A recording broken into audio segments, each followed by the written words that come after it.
Hi, everybody, and this is Dr. Martin, and I'm here with James Junkin hosting the Risk Matrix podcast. Roll Tide. Roll Tide. Roll Tide. I was going to say, Fred, before I was going to start into something else, I was going to say Fred actually likes the University of Alabama. I like Nick Saban more than anything. Don't we all? I admire his coaching skill. I think he's great. So I'm sure he needed to hear that. Fred, exactly. You're now my all-time favorite Coloradian. But thank you so much. It's great what's going on with Coach Prime. It's outstanding. Coach Deion Sanders. I've never thought I would say those words back a few years ago, but he's doing a great job with the kids, and I'm happy for the team and for all the excitement that's going on out in Colorado. We coming. Anyway, so I'm just going to introduce our guest because already talking to her, Dr. Fred Sherritt, and she is the Assistant Director of the Construction Safety Research Alliance at the University of Colorado Boulder, the CSRA. They do some great research. She's on quite a few papers, but this one she's the lead on, and we're going to talk about her most recent paper today. But first, a note from our sponsors, from James. This episode of the Risk Matrix, powered by Veriforce, is sponsored by Predictive Safety. Predictive Safety was founded in 2009 with the mission to improve workplace safety, reduce risk, boost productivity by predicting and managing worker fatigue and cognitive impairment. Predictive Safety products include 2 patented software-as-a-solution-based applications called Alert Meter in Prison, as well as biomathematical shift schedule assessments. Visit predictivesafety.com/Veriforce for more details on a special offer. Dr. Martin. All right. As I said, we're talking to Fred Sherritt. She's the Assistant Director of the Construction Safety Research Council. She is a heck of a researcher. I love her work. You should too. So go to Google Scholar and look up. Most of her stuff is open source, and if it's not, get in touch with me and I'll ask her about it. And we probably could get a copy of some of her articles. So Fred, welcome. Thank you. Great to be here. So tell us a little bit about the paper we're going to talk to you about today. The title, what's the basis of the paper, and then let's launch into some questions because we've got a ton of them. Okay, so now this paper, which is about the unintended consequences of no blame ideology. So no blame is really fundamental. We've all heard it. It hangs around. It's a hot principle. Blame fixes nothing. Blame solves nothing. But interestingly, we were doing a whole different experiment. This wasn't even a plan. We were doing a project around incident learning and investigations, and we focused in through the way we work at the CSRA is all co-created research with industry. So the industry folks were saying, do you know what? We've kind of got analysis bits, right? There's a bunch of tools to help us with that. But interviews are really hard. We don't know what questions we're asking. We think there's a bunch of biases going on, which of course there is because everyone's biased. You can't get around from that. So we ran some experiments, really unique experiments. We did a bunch of mock interviews, mainly to try and see which were the most common biases that popped up, how they emerged in interviews around investigations. And so we could develop tools to educate people about that. And it was during the analysis of the data. So we did a bunch of these 32 interviews, mock interviews, and we analyzed them, we transcribed them all. And it was during the analysis. So I'm a social scientist, so I don't do math. Or maths, as I would call it. I can only do words, right? So I'm not very good. Never ask me to sort out the bill at the end of a meal. It will be disastrous. But what I do is very much about the people, about the way language is being used, about how we're interacting and where that's taking us. And what it develops in the form of shared understandings around anything. But obviously I focus on construction safety. So I was looking at the data and we were looking at it discursively. So a discourse is kind of a weird thing. It's how we say what we say. It's not necessarily what we're saying, but it's the way we associate it with other things, how we position different aspects of our language, and what that does for the shared understandings that we then have through different interactions. So I was looking at the data and I kind of thought, hang on a minute. something weird's going on here. And it became more and more apparent, because in this process, you revisit the data myriad times, you get really immersed in it, you are looking carefully at how all this comes together. And it became really clear that no blame was doing weird stuff. It was having unintended consequences, because obviously one of the points around blame fixes nothing is we get rid of blame, workers are happy to speak up, and we can learn more from incidents. But what it was actually doing was directing people undertaking investigations to be so ultra cautious about even the nearest sniff of blame that they weren't asking any questions that involved the worker and the work or the people involved. And of course, that's where the incident happened, and that's where the learning is. So it's no blame itself as a mantra is not really helping us find stuff. And interestingly, I think this speaks to the construction industry as a whole. We are a rock and roll industry, as someone I once interviewed told me.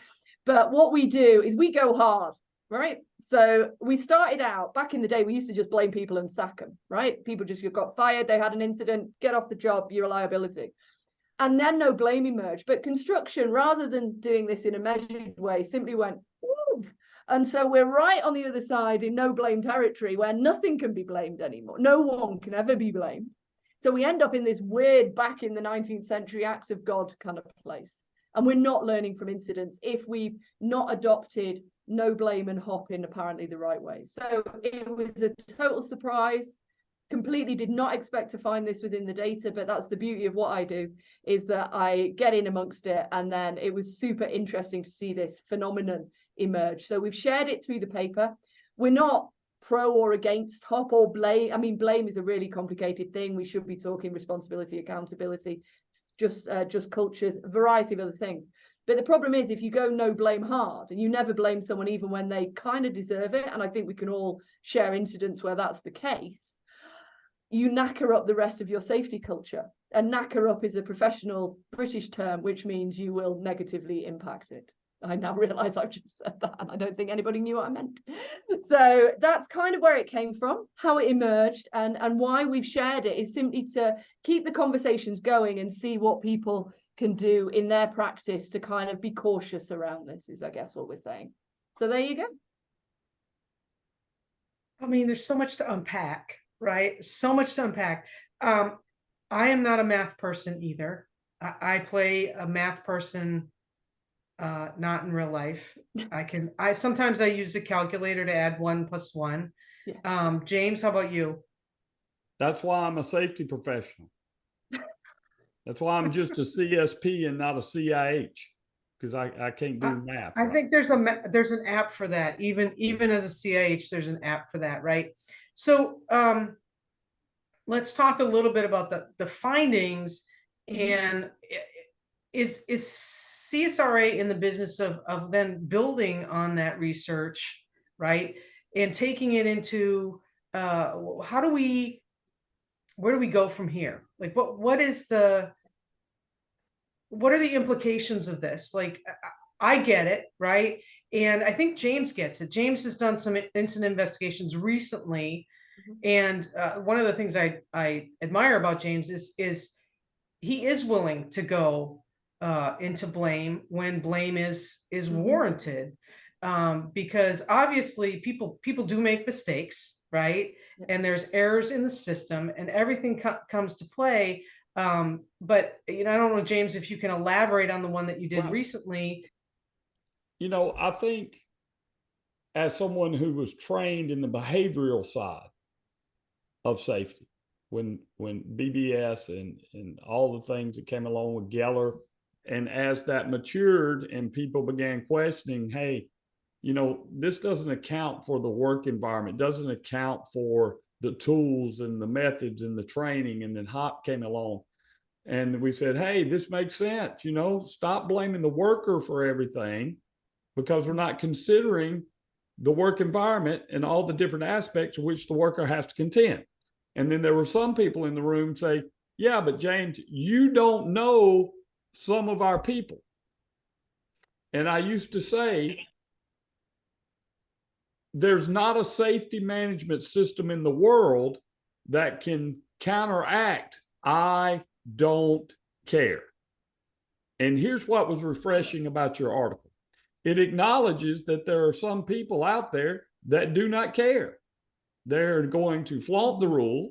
They're going to not do what they're supposed to for whatever reason and motivation. It's what they want to do. And I thought that was refreshing in the article to come back from a purist standpoint, which sort of on one side, that's behavioral safety, right? And then on the other side, human performance, which we're talking about, people can make mistakes and we're acknowledging people can make mistakes.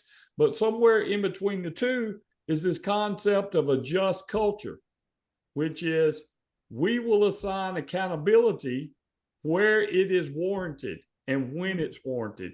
And I think your research, Fred, is just an expanding on, you know, things that Decker's talked about, things that Conklin's talked about, a lot of us sort of moving to the new view of safety. It's just the natural evolution. It's so refreshing to have that point of view and to see it in print, and not only see it something that some of us knew, you know, colloquially, but actually backed by the data.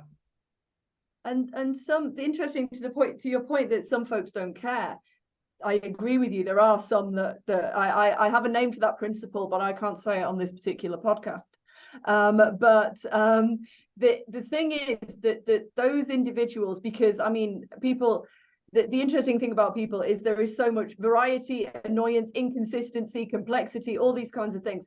But if you have somebody who doesn't care, the problem isn't necessarily with them, it's with everybody that has to work with them. Right. And those other people find it, the devaluing, the negative impact, the not keeping somebody to the consequences where they have the autonomy to have made that decision, where it hasn't been forced by the system. If you're still then going to allow them, oh, well, we don't have a blame culture here, so there will be no blame or consequence. The negative consequences of that aren't with that person, because they'll just do it again the next time. The consequences are what it does for your wider safety culture. And I am using that term without any definition, but we all know what it feels like. So I'm going to leave it there.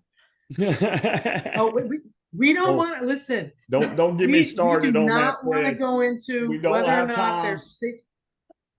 We don't have time. James and I actually, maybe that's for another show, because I'm working on a project right now. The CSRA are currently getting in amongst culture right now, which has been a brilliant project so far. The team are amazing.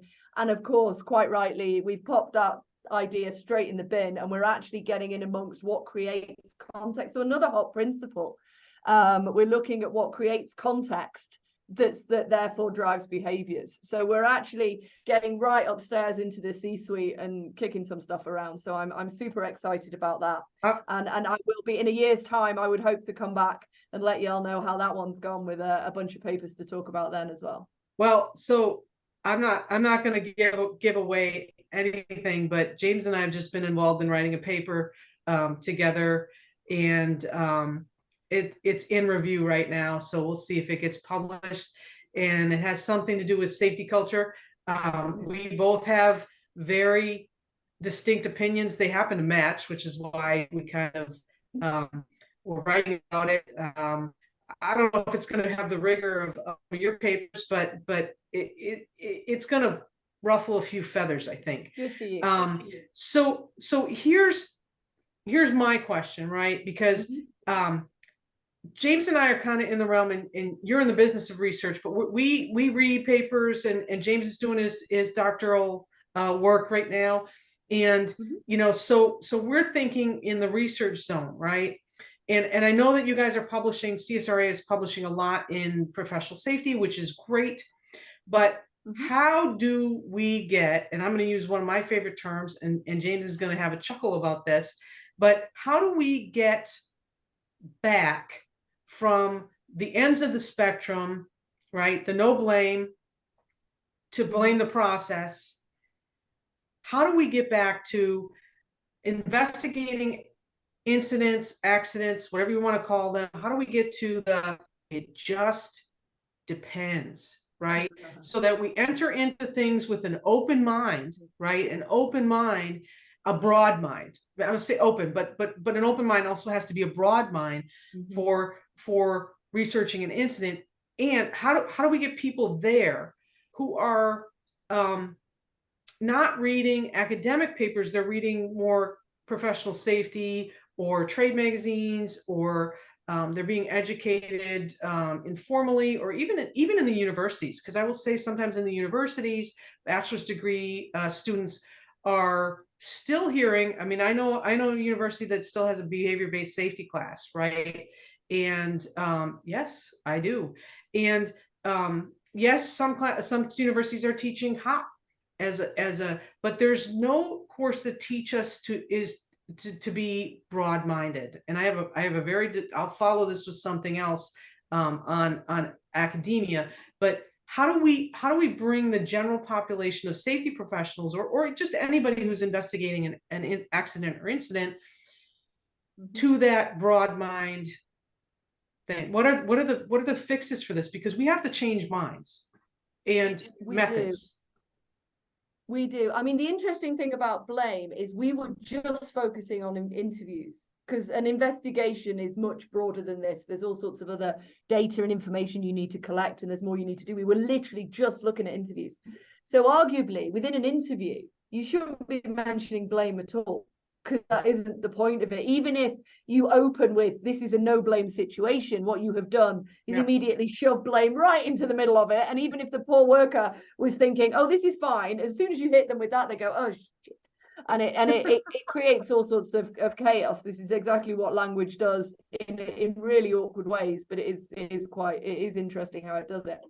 So there's that fact really quite clearly. And I think to your other point about how do we share this is what the beauty of the CSRA is. So I am going to do a shameless plug now, because on our website, in our knowledge center, there's a whole bunch of online tools. You click through to the one on incident learning, and you'll find a whole suite of stuff. We have all the information around the different biases that can emerge, so you can self-educate. We have a bunch of reflective questions in a tool called Check Yourself, where you can actually go in, you can explore, you can read and learn a little more, because you can't de-bias people.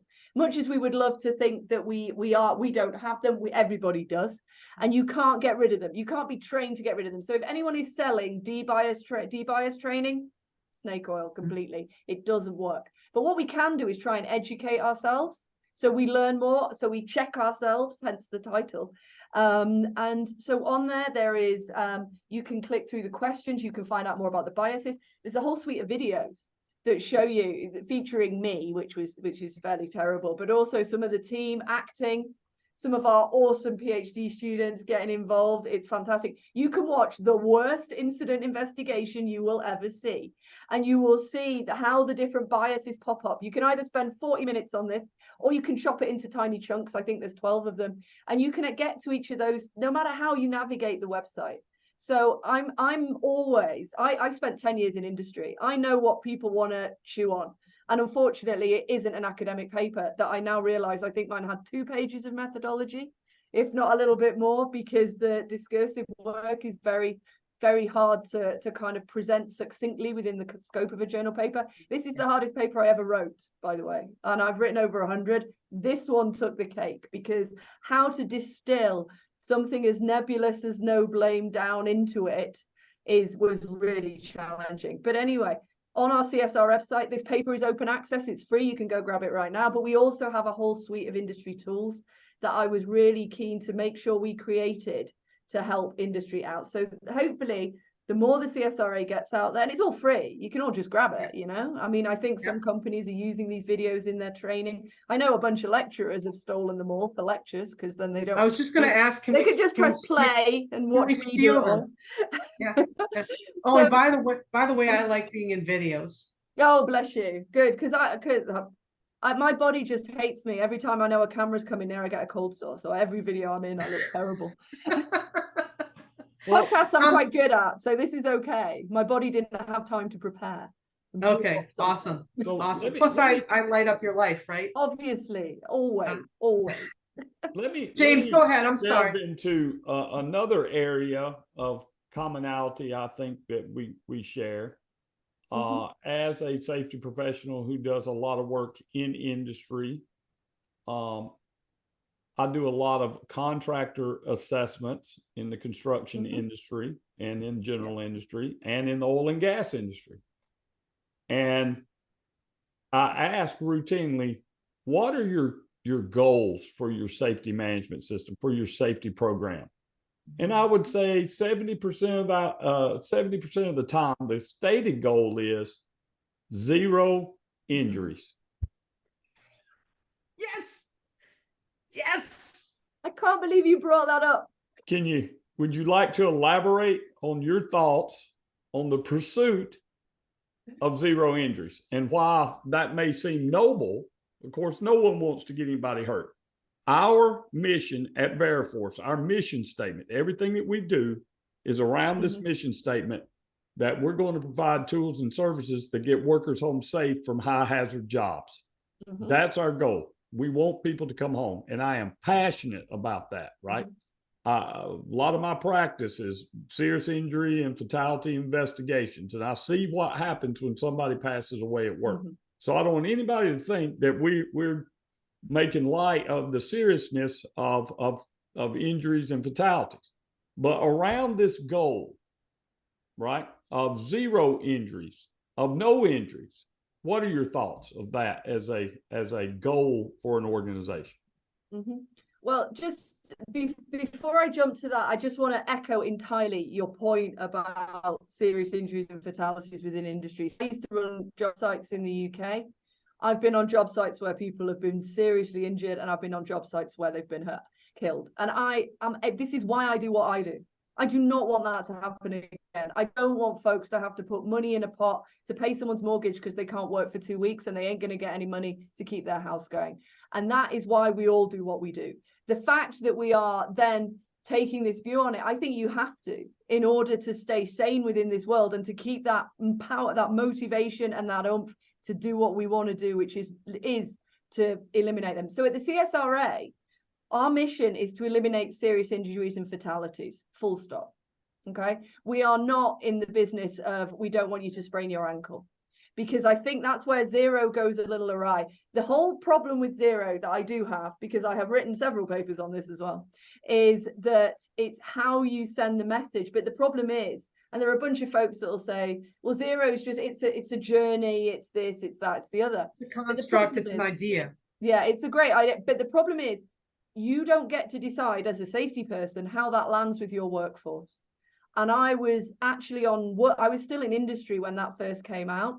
And the first paper I wrote about 0, which was, I think, back in 2012 or 13, God, I am old, was talking to the workers that were on my job site and going around the local area where I was saying, what do you make of this, guys? And again, it was a social science study. But what it revealed was that the way it lands is really detrimental. One accident ruins the figures. And the other problem is, if you don't differentiate between SIFs and everything else, people know you can't hit it. There is no way you're going to get 0 all incidents on a job site. You could have 0 SIF, and I think that is worth running for. We built the Olympics in London. I had nothing to do with it. But the London Olympics was built in 2012. It was the first Olympic project that had no serious fatalities on it. The first one that didn't kill anyone building the stadium.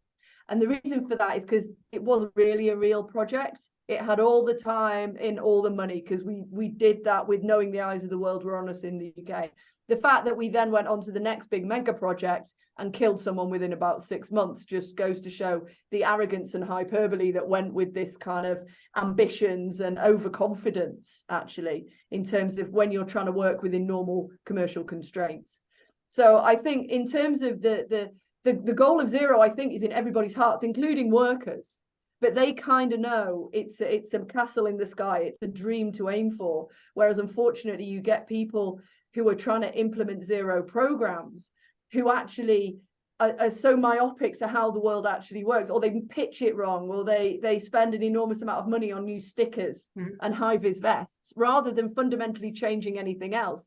Because why would simply say we're going for 0 and you change nothing else about how you do what you do? Why the hell is that going to get you to 0? All it is propaganda.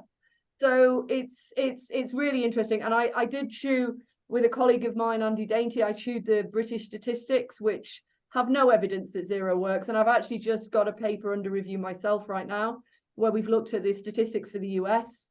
And again, it doesn't show zero is a terrible idea, but it also doesn't show it works.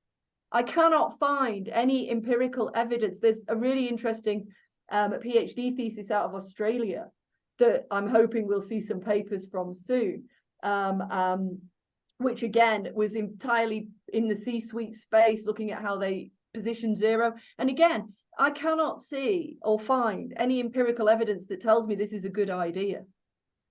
But do you think it's being driven? Sorry. Do you think it's being driven based on this intense focus, this narrow focus on total recordable injury rates as a barometer of a organization's safety program, if you will, the success or failure thereof, and the awarding of work based on such? Yes, entirely. And I think, I mean, this is where I can give my boss a big shout out, because that was one of the first pieces of work the CSRA did, simply because we had a bunch of companies, we could access a whole bunch of data. And what Matt did was able to demonstrate that TRIR is utterly statistically invalid. It does nothing. It's certainly not predictive. It can't tell you whether someone will have an accident. And they analyzed 3.2 trillion hours of data, of worker data, to find to test the statistical validity of it in a variety of ways. And there's a great report on the CSRA website that needs to go in front of nearly every senior C-suite person that points out that this is not the way to evaluate. But you're quite right, James. This is what is driving this relentless focus on zero. Not least because also, if we want to talk ethically, the challenge that gets thrown at you is, oh, you're okay with people having accidents then? And I'm like, do you know how offensive that is? To even suggest that, when you're trying to have a more nuanced conversation. We don't need to take safety into the Twitter nonsense that we've only got this 2 sentences and that's all you can say. Things we do are far more complicated. They are far more nuanced. They require in-depth discussion, reflection, thought, time to chew on things. We can't just do them as sound bites. And I think this is perhaps where blame solves nothing went wrong, in that it was such a good little soundbite, it was such a good little mantra, that it encouraged people to go too far the other way. And there's a brilliant piece that I read called The Language of the 21st Century is Hyperbole. Everything's like the most thing ever. It's like got to be no blame at all. But zero falls straight in that category. Zero it's so exciting, it's big, it's round. You can make nice logos out of it. There's all sorts of things that are really kind of unhelpful with zero, because it is so propagandable. And that probably isn't a word, but I used to be a professor, so I can say it. So it's I find, yeah, it's looking at safety through very simplistic either slogans or mantras and things like that. And I think we are doing ourselves a disservice if we don't also then unpick them. So I would like to hope that the contribution that this no blame paper makes actually keeps the conversation going about how these things get implemented. Like with zero, you can actually disengage your whole workforce if you put zero in place in the wrong way. It's fascinating, but we need to be more aware of potential unintended consequences, I would say. Pandora's box is opened. Oh yeah. I just lost my train of thought there. but you know, I mean, again, this falls into it just depends, right? And yes, we can't root out people's biases, but we can start to educate as much as we can, right? You said the CSRA has a bunch of stuff on their website.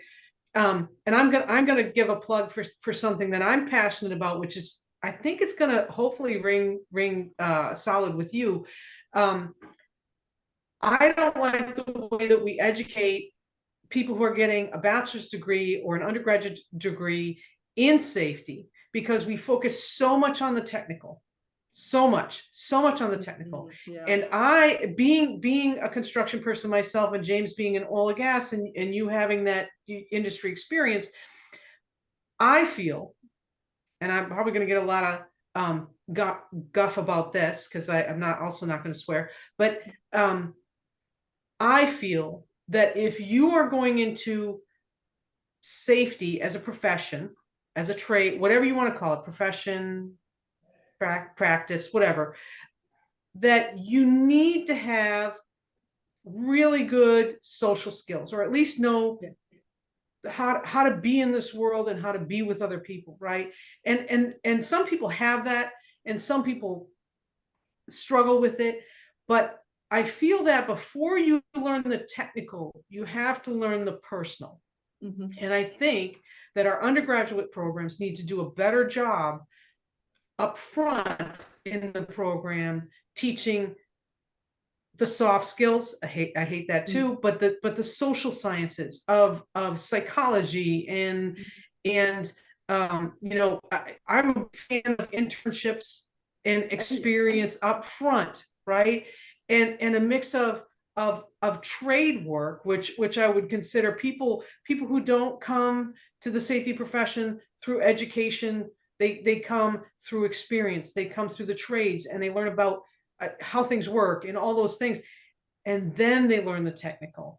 And they come to school, come to their education with a broad mind, right? Because people are all different. So I want, okay, and this is my personal plug, I want to change that undergraduate education, or at least just at the undergraduate level, and then we can talk about graduate and other things, but to focus more on the social sciences, on language, like you said, like on biases, you know, like I'd love to have a whole course on the philosophy around biases and why people think the way they think, and you know, at a level that would inform the technical, right? Because I think we've gone, again, way too far to the technical and not enough to the social, and there is a middle road, and the middle road I think will serve us a lot better in the long run than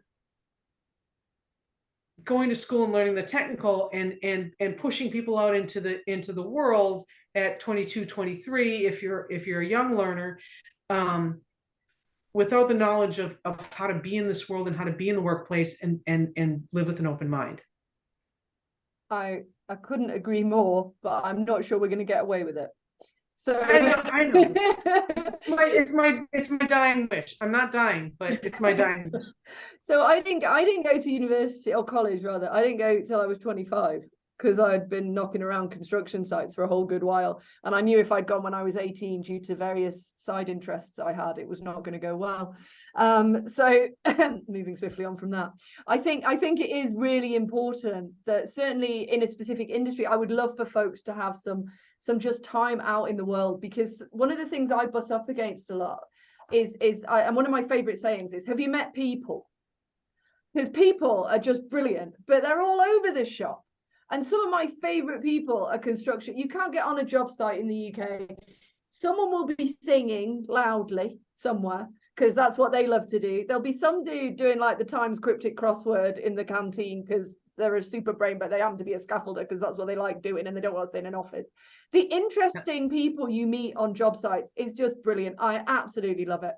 But I think the thing I butt up against most is people that take that technical aspect of safety and things like not considering the use of language, not considering how things may be perceived differently by others because of fundamental sort of either innate or cultural or psychological differences, because people seem to think within safety that we can treat people like they're steel beams, like they're consistent.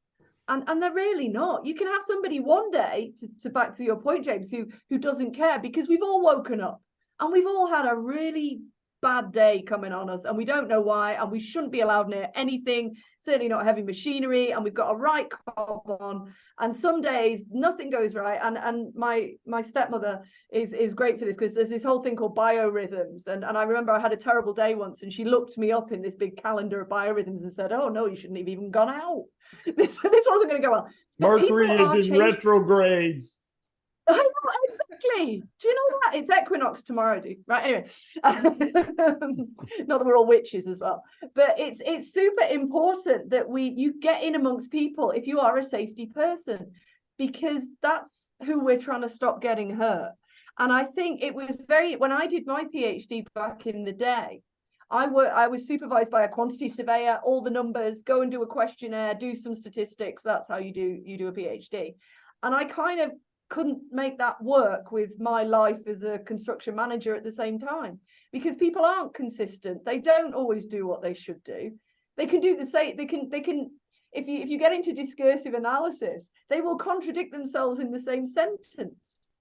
I mean, this is what we are as natural beings. So we really do need to perhaps go a little bigger on the social understandings, the social sciences, rather than very, very formulaic technical ways of doing safety, many of which are important.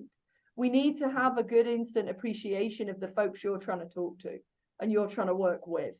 And I think that's probably where we're going to go with safety, is actually there'll be a realization at a point where the workers actually should be not just worker engagement, actually self-organizing, and look at they should be the ones leading the whole gig, saying we need this, and not moving until they get it, till the work is safe. You know, everybody knows that they're doing something a bit wrong, but they don't care. That's the difference, James. That's the effort principle that I call it in construction, which we've all said, you know, and if you can't reflect on yourself and realize that actually, unless you're I don't know, a robot, you're going to end up with all these different emotions every day, depending on how well your team did on Saturday. Not to rub that in, but All right, I have a question.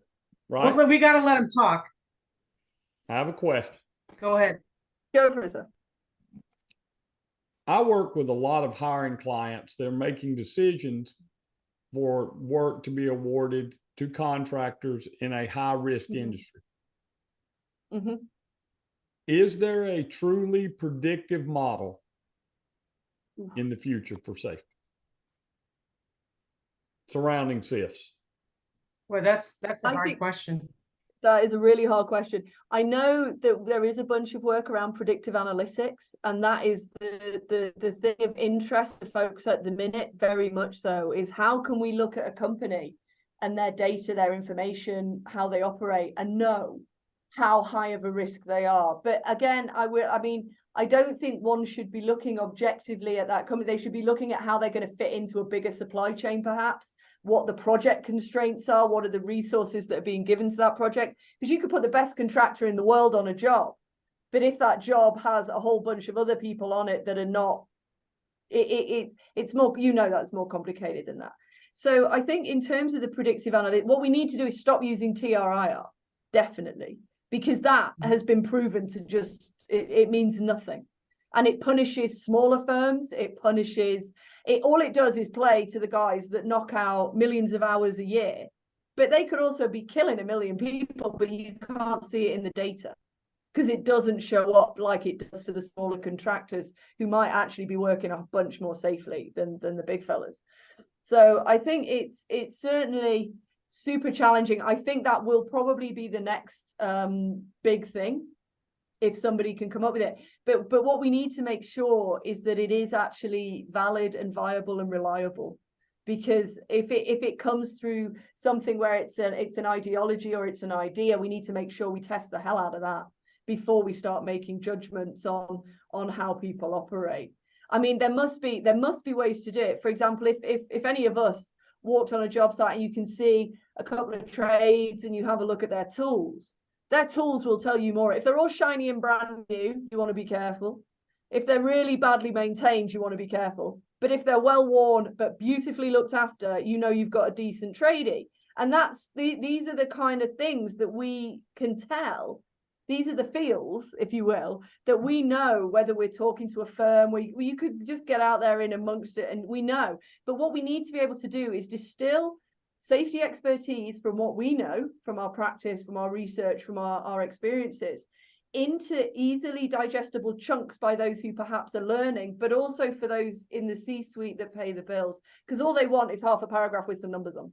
and we're going to have to some extent feed them what they're after, because we cannot, I mean, much of my research involves a lot of long discursive argument that nobody's going to have time to unpack. We need to be punchy when we need to be punchy, but we need to make sure that we're not doing a disservice to people without testing our metrics and our ways of doing things. So unfortunately, James, I know we have a bunch of work that started looking at this, and I suspect it will be back on the CSRA's radar.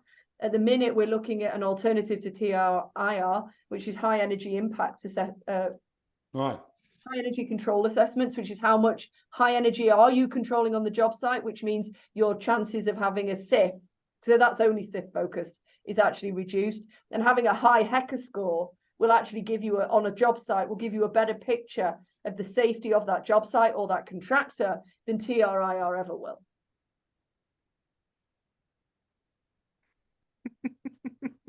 I love this conversation.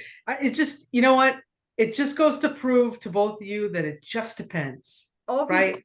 Dude, I used to teach management. You ask any of my students, how did my lectures go? And it depends. What's the right answer for this? There isn't one. Well, I mean, hopefully there is something that approximately approaches that what we need to kind of, and I agree with you. The SIFs are the number one thing we should be looking at, because I think we can approach that, right? That's a goal people can wrap their head around. Mm-hmm. You can't goal zero, because it's harder to say, well, it's harder to say that we're going to get there. It's also easier to lie about what's going on, right? As you were talking, I started to think, well, actually I'm right about how we train people in academia to do the work that we do, that we love and we're passionate about. But I guess the way I see it, all of these topics that we're talking about, it's just a bunch of atoms colliding at random in space. And if you don't have an open mind and you don't have the feels, right, or the tells, the ability to see feel the feels and see the tells, then you're not going to make that great of a safety professional. You might make a really good technical person, but you also have to have some intuition. You have to have some humility, and you have to be able to let the workers lead. Okay. And this is something that I came to.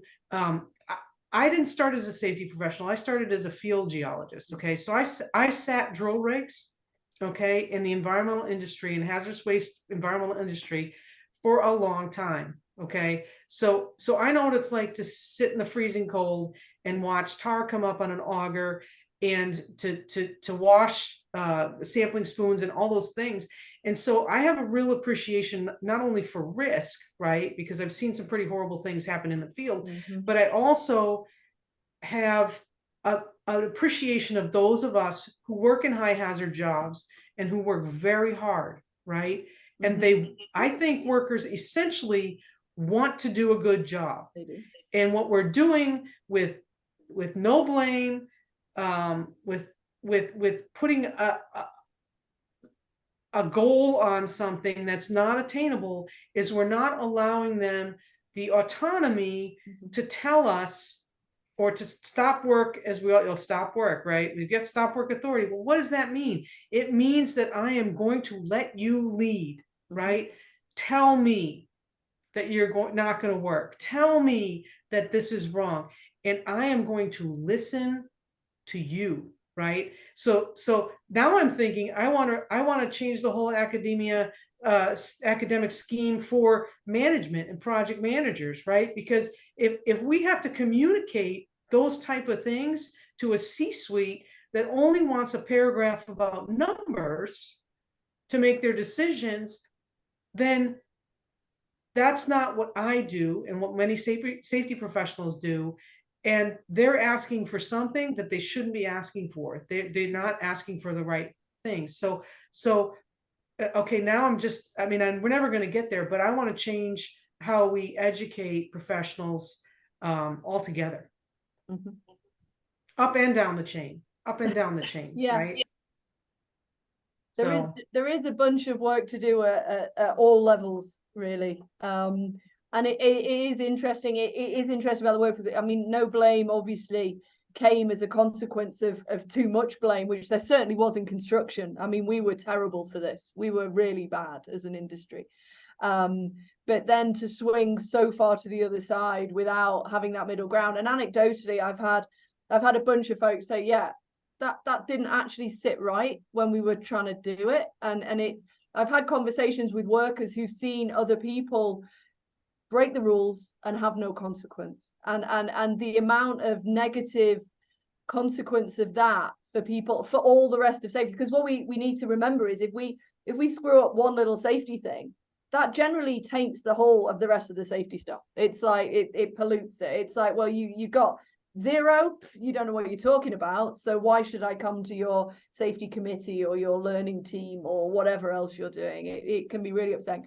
So letting the workers get more involved is something I have always been passionate about. I remember writing risk assessments back in the day and saying, hang on a minute, you're going to be doing it, get in here. And we would all sit in the cabin and write it together, because humility is the other one that you mentioned, is one of my favorite things. Be humble. We don't know all the ins and outs of how stuff gets done. Neither do the people that plan it, by the way. That's why we have so many workarounds and workers planned and workers done, because half the time you can't do it as planned because it just won't work. Right. So I think there's a whole bunch to unpack in there as well. But I think I'm interested to see where you go with this. I want to see you change the world, man. Absolutely nowhere. But I'm full of good ideas, aren't I, James? You are. But my ideas, and you can tell me if I'm wrong about this, I'm usually middle of the road, right? It just depends. Broaden your mind, broaden your scope. Think about it always, right? And one of the other things that you said is just really hit me kind of right here, is that workers on a construction site or oil and gas, people doing high jobs are some of the best people I've ever met, right? I don't care about their politics. I don't care about where on the spectrum. What I care about is their people, and they love their families, and they have interests, and they sing while they're in the porta potty, and they're funny, and they connect, and that's what makes work enjoyable, right? But it also forms connection when you can appreciate. It also helps people appreciate things that they never thought they would appreciate. And once we start doing that, I think it's going to be a lot easier for people to change from an extreme, and I'm just talking about safety right now, change from extreme to something that we can all get on board with, right? I'm not the cop. I still do consulting work every now and again, and I go on a construction site, and they're all that safety person is here, and I'm like, no. Look, if I see something that I think is unsafe, I'm only going to stop you now, because I want to understand. I want to understand truly with humility. I want to understand why you're doing it that way. There may be a good reason. I worked in the crane industry as a safety director, right? When I started, I didn't know jack about cranes. Okay. And so and it's a dangerous industry, right? Assembling cranes is dangerous. And I would come on the job site and I might stop something, but I would say, look, I'm not telling you it's right or wrong, because I don't know. Okay. Tell me why you're doing it this way. And then together we'll talk about, is there a better way? And a lot of times those workers will tell you, we've already tried that. Yeah, exactly. Or we know it doesn't work, or it actually creates 6 more hazards. Okay. And here's the other, let's open another box, right? Because we could talk forever, but I'm going to open one more box. We can eliminate all risk. Okay. And No. I've seen people try to do this with a job instruction, with a JHA. You know, they're going down to the minute detail, and I'm like, there are some jobs that there will always be risk in, and we have to do the best we can to get as close to as we can to that. But unfortunately, there's still going to be people that work with chemicals in the chemical industry, and you know, until we totally automate all work, there is going to be risk to humans. You are absolutely right. And what the hacker work follow-up is finding is that the obvious solution to any hazard is to have a direct control, which takes it out of the kind of hazard loop. There is a bunch of stuff we do in construction that it doesn't exist. You can't do that. We have machines and workers on foot. We have all these kind of potential interactions that we have to have. I mean, if anybody's ever done any drainage, we actually need to, if you've ever put any drainage in a large site, you know, you're digging holes, you're trying to move barriers on earth. It's a dangerous space. And the way to actually do it more carefully is to do it slower, of course, which nobody ever builds into a program, but there we go. Mm-hmm. So it is very much about what we're going to do. We will not be able to eliminate, as long as we do the work the way we've always done it. If you want a one-pit crane design and then redesign a crane that can jump without putting the risk on the workers when they're jumping it. We had 2 big accidents in about 2015 in the UK about this. We had a number of crane collapses in 1 year.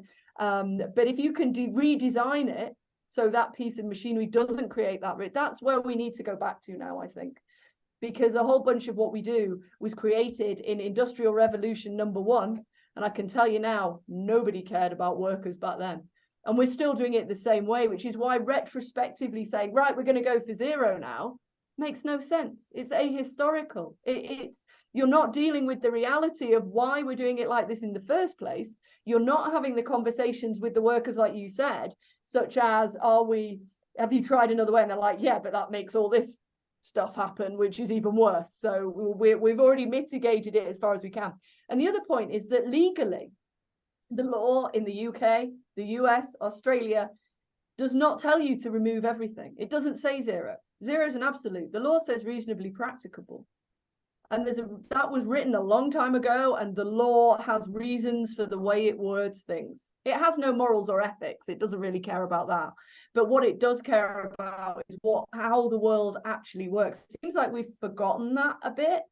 And we are now trying to kind of through hyperbole and through other demonstrating we're the most safety committed company there is, sort of thing. To your point, James, give me all the words. It's just I've got all the targets. I've got all this. So yeah.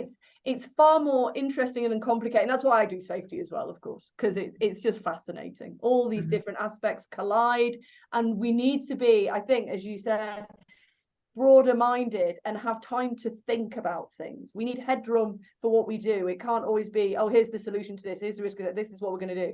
Take your time as well, I think, is important. I could talk to you all night. I don't know about James. I don't know about James. Episode 2. I know we're Episode 2. So we try to keep this to around 45 minutes. Yeah, I think we're kind of there. Yes. But here's the thing, Fred. I know, and I can't speak for both of us, James and myself. Sometimes I do, but we are going to hear more from the CSRA. We're having your colleagues sit on. Yep. I think next week we're taping, and we're going to talk about one of his papers. I suggested Matt to come on. I want to, at least from my end of things, I would like to, now that we know these tools exist, I would like to help you promote them a little bit. That would be wonderful. Because I think that would be amazing. I would like to have you back on. James, how do you feel about that? Absolutely. She's an Alabama fan. She's an Alabama fan. They're in my suite of teams, let's put it that way. How can we go wrong with Fred? Did you ask your questions about Alabama quarterbacks before we? No, I think we should close there, and James and I will have that conversation, maybe in real life later in the year. Let's see how you do. All right. Fred Sherritt, you are amazing. Oh, bless you. Thank you for coming on our show. James, you want to take us out? Thank you again, Fred, for visiting with us here on the Risk Matrix. Until next time, y'all keep bringing those workers home safe.